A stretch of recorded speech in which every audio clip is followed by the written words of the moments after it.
傍晚華燈初上，林曉毅同太太林玉玲迎嚟咗今晚嘅第一波客人。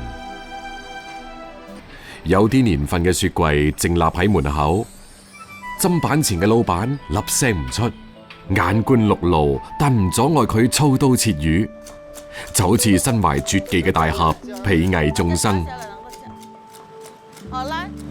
老闆娘一如既往咁熱情，迎來送往，亦無阻佢用獨門心法揮筆記賬。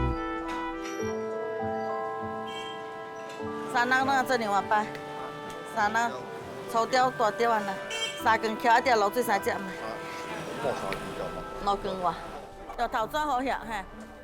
揸車而嚟嘅老食客點菜又快又準，全部都係衝住呢一塊幾十年嘅招牌稻龍火鍋而嚟嘅。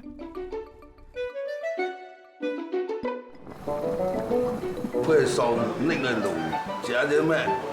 習慣呢啲啦。學緊嘅時候也會講得好。汕頭牛田洋係榕江、韓江嘅出海口，海產品豐富。海邊捉魚捉蝦係林曉毅自細嘅記憶。有燈兩開做啊？2多時。2多時啊！哇哈！看冇就到咧。有燈就冇得背先啊。冷掉。是啊。純野生嘅稻龍魚並唔容易得到，店裏面每日消耗量大，林曉毅要跑多幾個地方先至可以備足貨。買定夠大，企係夠直係驚我白能橋。嗱，稻嶺嚟係落長寶條江買料路只白能下嘅，有部做到50年。牛田洋鹹淡交界嘅獨特水域，灘塗密布，為稻龍提供咗優質嘅棲息環境。當然係嘅，種可以栽得好㗎嘛。真係，你簡單本地啫嘛，就冇見外地就好腥。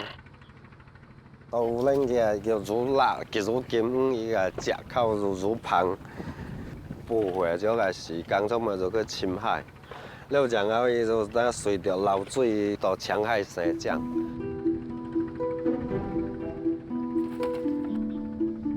稻龍魚學名中華須鰻，又被稱為豆龍、土龍，習性似蛇，本性係魚，喺陸地都可以生存，係魚類同蝦蟹嘅天敵。因為營養價值高，又被稱為海底高麗參。外表睇似好得意嘅魚，竟以龍為名，冇啲獨特之處，一定好難征服嘴刁嘅汕頭人嘅。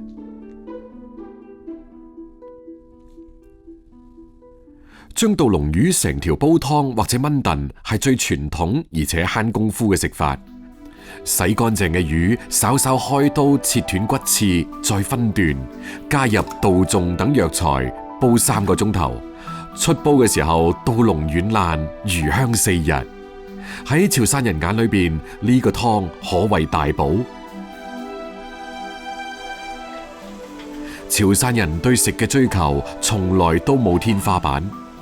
面對骨刺多嘅稻龍魚，30年前，林曉毅同師兄鄭明輝一次偶然嘅嘗試，獨創出火鍋做法。剛時上台冇做東餐，喺做小炒，沙頭種對嘅。平時係小蛋白做落去喺度焗嘢就買啊你就黐咗啦呵。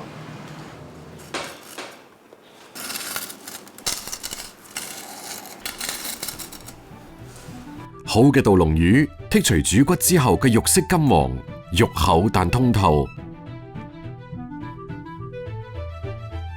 魚肉布滿睇唔見嘅肌間刺，想要去除，仲要林曉毅多年嚟反覆鑽研練就嘅化骨功上陣。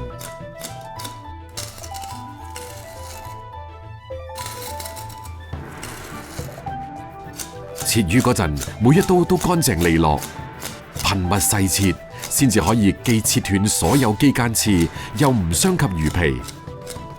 縱橫交錯，上百刀落去，魚刺分解細碎，竟然令人認唔出魚原來係咩樣。我有這個就未得食飯，咱就愛種頭嘅開始嘅時候，山頭埔搞嘅第一頭嘅等叫曬高曬俾嚟食落嚟，當然啦，佢學咗嚟是搞種幾十年，啊學無能解愛的。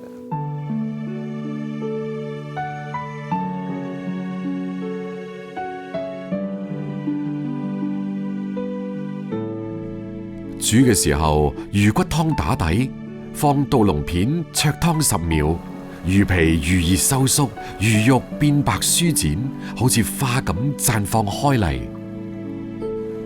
一放入口，魚肉吸飽咗湯汁，鬆軟鮮甜，魚皮彈牙爽脆，細碎嘅魚骨似乎已經隱身。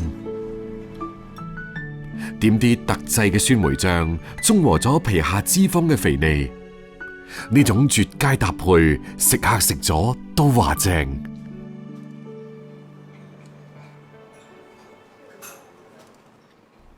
除咗獨創嘅稻籠火鍋，林曉毅拿手嘅蛋黃酥，雖然係花功夫，亦堅持新鮮自製。豬油片成薄片，撒白糖，冷藏到稍稍凝固。晶瑩嘅豬油片包裹住鹹蛋黃，黐埋蛋液喺麵粉同麵包糠裏邊翻滾一番，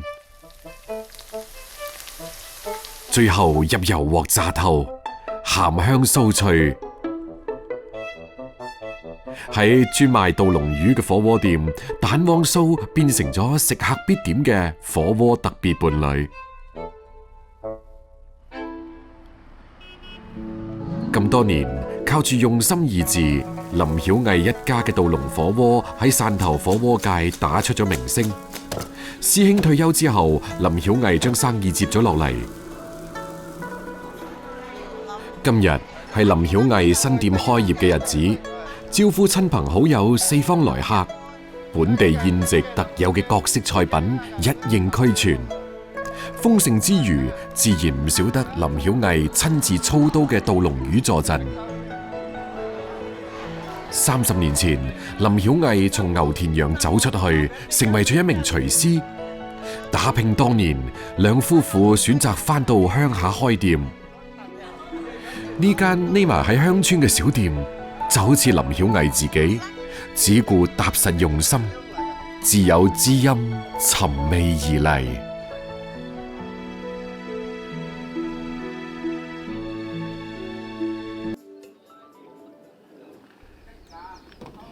7月，珠江禁漁期結束，珠三角嘅漁民開始忙起身啦。中山坦洲嘅郭顯斌趁住週末同媽媽梁群心一齊出海收魚。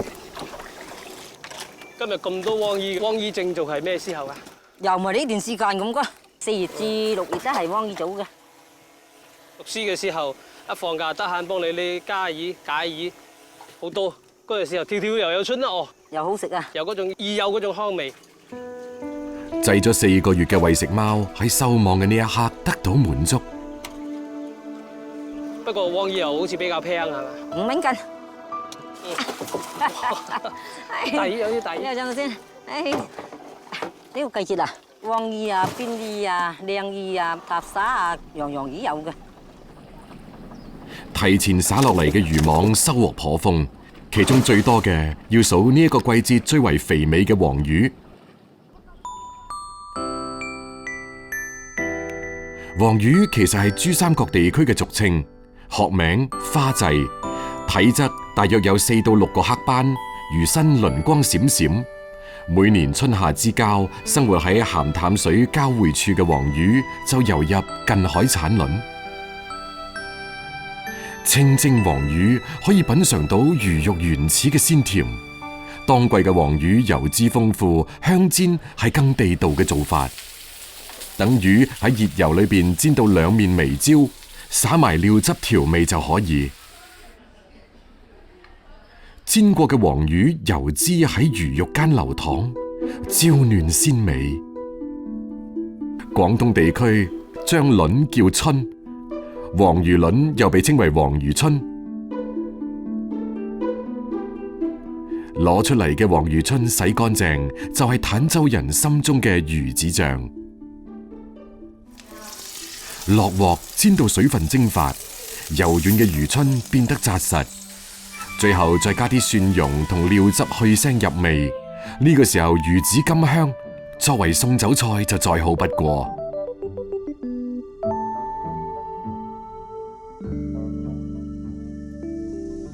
炎炎7月，烈日當空都阻擋唔到大家嚟小鎮探尋地道美味嘅腳步。不過吸引佢哋嚟嘅係藏身於水底嘅另一道漁家風味，比黃魚春更珍貴難求。據老人講，坦洲之名源自退潮後露出嘅茫茫灘塗，灘塗蘊藏美味。農曆6、7月應季嘅蝦辣最為鮮美。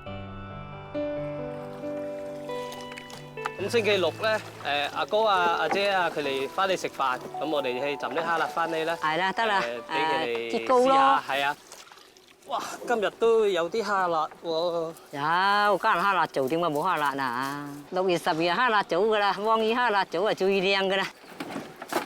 今年啲蝦辣都唔係好大隻，今年。一年年嘅蝦辣啊！細細個最中意你整嗰啲蝦辣糕。係啊，唔知幾正啲蝦辣糕，又醃又煎又蒸又蒸，係啊。蝦辣係本地水鄉諧音，但此蝦非彼蝦。蝦辣其實係一種生長喺灘塗裏面嘅小型淡水河蟹，學名自文公蟹，專門揾水質好嘅地方自然繁殖。蝦辣經常俾人誤認為係蟛蜞，其實蝦辣嘅外殼顏色偏深，背部凸起，比蟛蜞、毛蟹嘅外形稍扁，殼都會軟薄啲。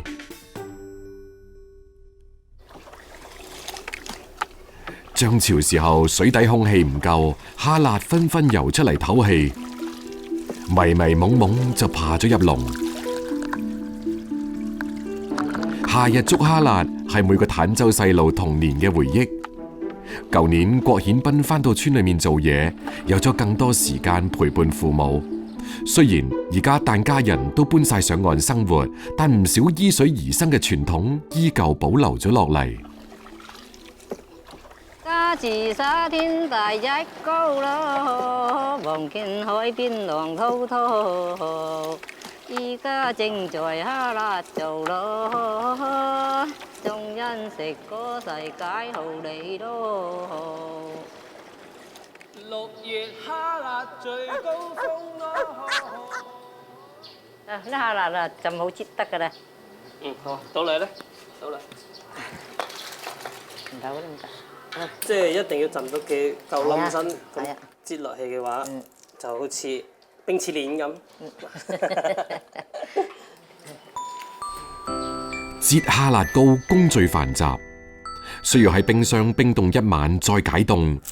凍咗之後嘅蟹殼柔軟，揭開蟹殼，滿滿嘅蟹膏呼之欲出。2隻手指喺中間一擠，蟹膏脫殼而出。嗰啲公就紅色嘅，乸就黑色膏嘅。哦，你以前擠蝦辣糕係邊個教你？唔使嘅，自己自學嘅啫。我哋做大姐仔啊，唔同你哋家人嗰睇恩嘅嚟。細個係做嘢噶啦，咁係當家人咁啊。國話你咁大個唔識做嘢啊？真係一直咧要做嘅，勞動人民呢個嘛嚇，咁做得食噶係要做噶。品味蝦辣重點唔係肉，而係鮮香嘅膏。橙黃色略帶黑色嘅蝦辣膏最難得，一斤蝦辣只可以擠到1兩蝦辣膏。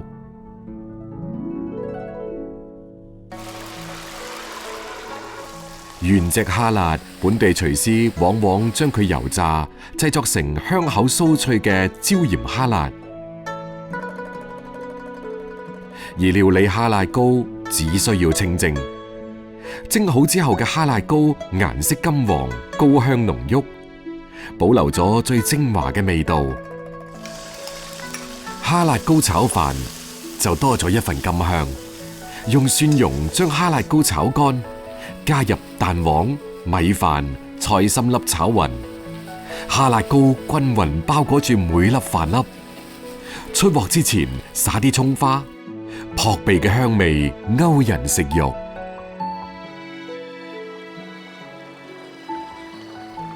週末外出工作嘅仔女返嚟團聚，梁群心當然要準備一啲應季嘅拿手菜。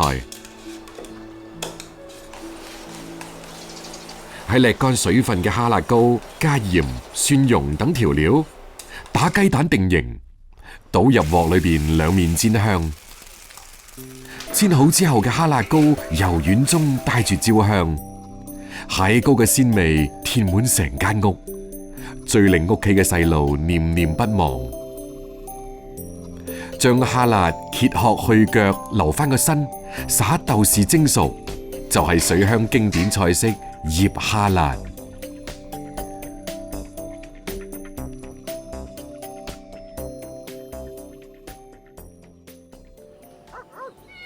哇！今日啲蝦辣膏好靚啊！好，開飯。個個老蝦辣膏啊！食一啖蝦辣膏，祖祖輩輩漂泊水上嘅記憶被喚醒。而家兒孫滿堂，梁群心同先生年紀都大啦，出去捕魚嘅日子越嚟越少，漁舟唱晚同風浪為伴嘅日子漸漸遠去，唯有水鄉獨特嘅風味慰藉住一代代嘅疍家人。